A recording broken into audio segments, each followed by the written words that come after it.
Hi friends, welcome to Kamadhenu Akshayam. நம்ம இன்றைக்கி பார்க்க போகிறது சூப்பரான காரசாரமான வெஜிடபிள் சோயாபீன்ஸ் குழம்பு. எப்படி பண்ணுறதுன்னு பார்க்கலாங்க. நம்ம சேனலை ஃபஸ்ட் டைம் பார்க்குறவங்க மறக்காமல் சப்ஸ்கிரைப் பண்ணிக்கோங்க. பக்கத்தில் இருக்க பெல் பட்டனை கிளிக் பண்ணிக்கோங்க. அப்போ தான் நோட்டிஃபிகேஷன்ஸ் கரெக்டாக வந்துடும்.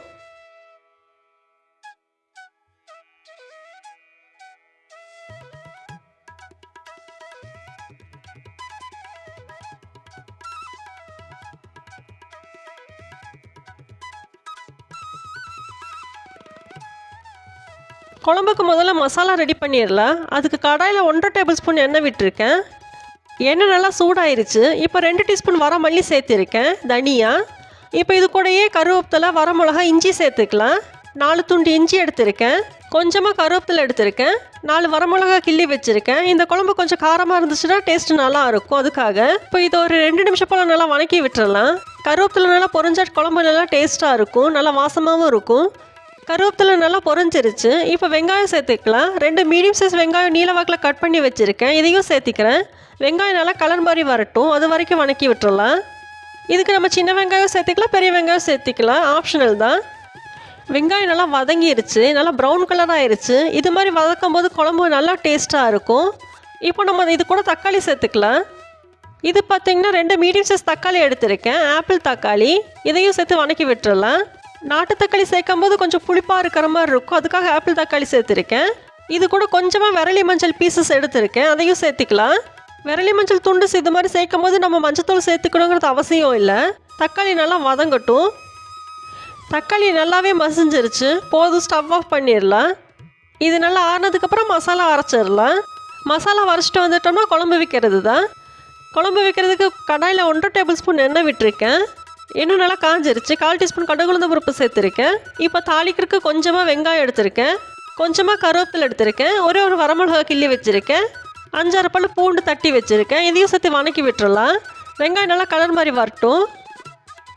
வெங்காயம் நல்லா வதங்கிருச்சு. இப்போ காயை சேர்த்துக்கலாம். 50 கிராம் கேரட் எடுத்திருக்கேன், 50 கிராம் பீன்ஸ் எடுத்திருக்கேன். இது மாதிரி சின்ன சின்னதாக கட் பண்ணி வச்சுருக்கேன். இதையும் சேர்த்து வணக்கி விட்டுறலாம். 1 நிமிஷம் போல் வணக்கி விட்டால் போதும்.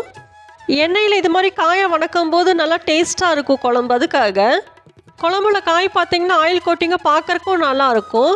இப்போ அரைச்சி வச்ச விழுதை சேர்த்துக்கலாம்.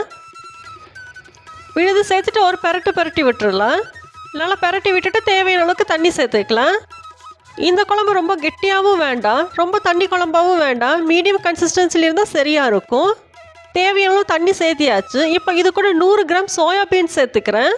இது பார்த்தீங்கன்னா தண்ணியில் ஊற வச்சு எடுத்தது தான், 100 கிராம் அளவுக்கு இருக்குது. சின்ன சோயாபீன்ஸ் எடுத்திருக்கேன், இதை இப்போ சேர்த்துருக்கேன்.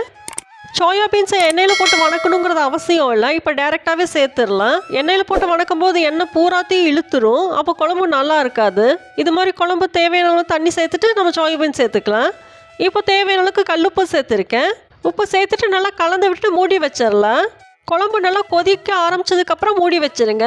மீடியம் ஃப்ளேம்லேயே இருக்கட்டும். ஒரு 6-7 நிமிஷத்தில் நல்லா கொதிச்சிரும். கேரட், பீன்ஸ், சோயாபீன்ஸ் எல்லாம் சீக்கிரமாகவே வெந்துடும். இப்போ ஒரு 6-7 நிமிஷத்துக்கு அப்புறம் எடுத்திருக்கேன். உங்களுக்கு பார்த்தாலே தெரியும் எண்ணெய் நல்லா பிரிஞ்சு வந்துருச்சு. இப்போ கேரட் பீன்ஸும் வெந்திருக்கும், சோயாபீன்ஸும் நல்லா வெந்திருக்கும். காயெல்லாம் நல்லா வெந்துருச்சான்னு பார்த்துட்டு வேகலைன்னு ஒரு 2 நிமிஷம் போல் வச்சா போதும், நல்லா வெந்துடும். இந்த குழம்பு சாப்பாட்டுக்கு மட்டும் இல்லைங்க, இட்லி, தோசை, பூரி, சப்பாத்தி எல்லாத்துக்குமே நல்லாயிருக்கும். கண்டிப்பாக செஞ்சு பாருங்கள். இது மாதிரி நம்ம மசாலாவை ஃப்ரெஷ்ஷாக அரைச்சி சேர்க்கும் போது குழம்பு நல்லா டேஸ்ட்டாக இருக்கும். குழம்பு நல்லா கொதிச்சிருச்சு, போதும், ஸ்டவ் ஆஃப் பண்ணிடலாம். நம்ம வெஜிடபிள் சோயாபீன்ஸ் குழம்பு சூப்பராக ரெடி ஆயிடுச்சு. நீங்களும் இதே மாதிரி செஞ்சு சாப்பிட்டு பாருங்கள். வீடியோ பிடிச்சிருந்தா லைக் பண்ணுங்கள். காமதேனு அக்ஷயத்துக்கு சப்ஸ்கிரைப் பண்ணுங்கள். தேங்க்ஸ் ஃபார் வாட்சிங்.